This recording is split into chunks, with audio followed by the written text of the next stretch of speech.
నువ్వు కన్న కలలే నిజమవుతాయి చూడు, అందుకే ఉన్నాడు ఈ నాన్నే తోడు.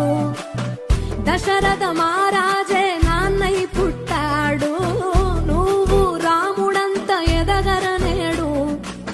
చరితలు ఎన్నడు చూడని మమతల గూడే వీధిరో, సంపద అంటే ఏదో కాదురో, ఇంతకు మించి అది